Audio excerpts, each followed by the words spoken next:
Hello, ici Philippe Fabignon, le producteur TV Storyteller. Aujourd'hui, je vais vous parler du storytelling d'une histoire tragique, mais qui recèle des points importants pour pouvoir vous aider et comprendre surtout comment on garde une histoire et comment on garde l'intérêt dans l'esprit de l'audience pour qu'il reste accroché à votre histoire et qu'il se demande toujours que va-t-il se passer derrière, que va-t-il se passer derrière. Cette histoire, c'est l'affaire Grégory. Mais avant toute chose, j'aimerais vous demander de vous abonner à la chaîne si ça n'est pas déjà fait et aussi de cliquer sur la cloche, je ne sais plus où elle est, mais en tout cas, cliquez sur cette cloche pour être averti des prochaines vidéos. Allez, on va commencer donc sur l'affaire Grégory et le storytelling probablement tragique, mais vous allez comprendre que ça peut vous aider aussi dans vos histoires, pour votre projet, votre business ou en tout cas vos idées, voilà, votre storytelling. Alors cette histoire, c'est l'affaire Grégory. J'ai l'habitude de vous demander si vous connaissez l'histoire qui va suivre. Je pense que cette fois, pas besoin de vous poser la question, car cette affaire Grégory, elle a traversé les époques, les années, et ce fait divers, il a eu lieu limite en, je sais même pas limite, il a eu lieu en 1984. Vous n'étiez peut-être pas né et pourtant, vous connaissez sûrement ce drame et tous les rebondissements d'une enquête qui reste encore non élucidée. Et pourquoi? J'ai envie de vous poser la question, pourquoi cette histoire qui a plus de 35 ans nous fascine encore? Et comment certains éléments de cette affaire criminelle peuvent nous aider dans la construction de notre storytelling? Je vous dis tout de suite tout ça maintenant. Alors, il faut savoir que le 16 octobre 1984, Grégory Villemain, un enfant de 4 ans, est kidnappé, assassiné et son corps est jeté dans la Vologne, une rivière des Vosges. Au-delà de l'infanticide, on va vite découvrir des lettres anonymes et des conflits familiaux sous fond de jalousie, des gens qui se tuent, ce sont des faits divers horribles, comme il se passe des centaines en France quand même. Voilà, il faut vraiment remettre ça en perspective. Et chaque année, il y a des drames similaires. Tous ne font pas la une pourtant des médias comme l'affaire Grégory. Et au moment des faits, Paris Match, on a fait un véritable feuilleton avec un sens du détail et des suspects possibles. Les épisodes sont nombreux entre la mise en examen de Bernard Laroche, qui était le cousin de Grégory, puis son meurtre de ce Bernard Laroche par le père de Grégory, l'inculpation de la mère qui sera mise hors de cause 9 ans plus tard, les réouvertures des enquêtes. C'est un véritable milli-milo. Au fil des années, la presse va raconter tous ces rebondissements avec toujours le même intérêt. Et pourquoi?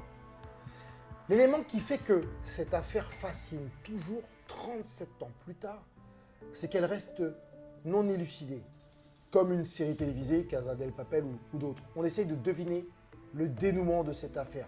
Qui a tué? Qui est le corbeau? Vous savez, qui a envoyé les lettres anonymes, les lettres anonymes? Ces affaires non résolues intéressent et fascinent, car elles laissent planer le doute.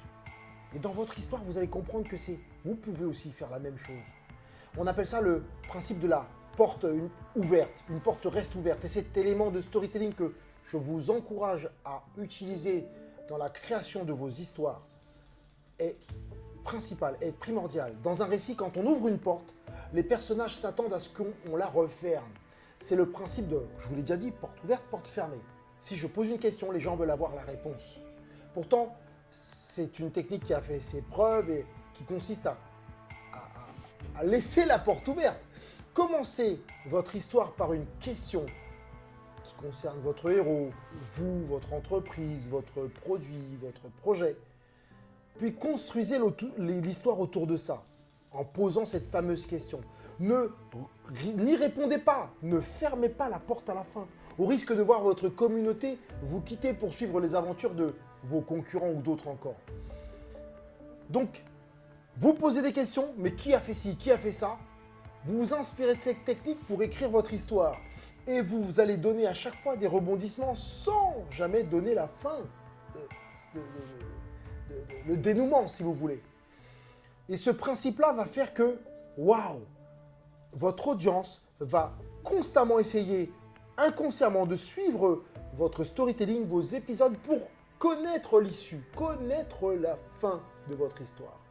Donc, est-ce que, je vais synthétiser encore une fois de plus, est-ce que vous comprenez le principe de la porte ouverte, porte fermée? Quand on ouvre une porte, on va poser des questionnements quelconques. Qui a aidé à faire cet acte? Qui a créé cette situation terrible? Vous posez des questions que ce soit au début ou à la fin de votre storytelling, et vous verrez que votre public sera attaché à votre histoire pour savoir quelle est la réponse à ces questions, pour fermer enfin cette porte. Voilà. Donc, je voulais vous parler de ce principe porte ouverte, porte fermée. J'espère que vous avez compris.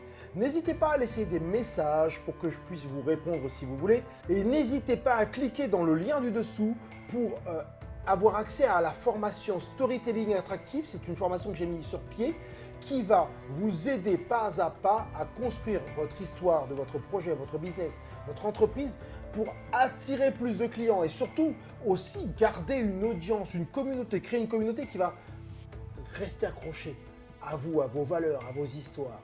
Storytelling Attractif, c'est dans le lien du dessous, n'hésitez pas à cliquer. Sinon, je vous invite aussi à cliquer une fois de plus sur la cloche pour être averti des prochaines vidéos. Et aussi, bien entendu, n'hésitez pas, abonnez-vous à la chaîne pour que nous marchions ensemble sur le chemin de la réussite, de votre réussite, de notre réussite. Et ce chemin, il est ni derrière, il est ni à droite, ni à gauche, il est où? Il est là-bas. Allez,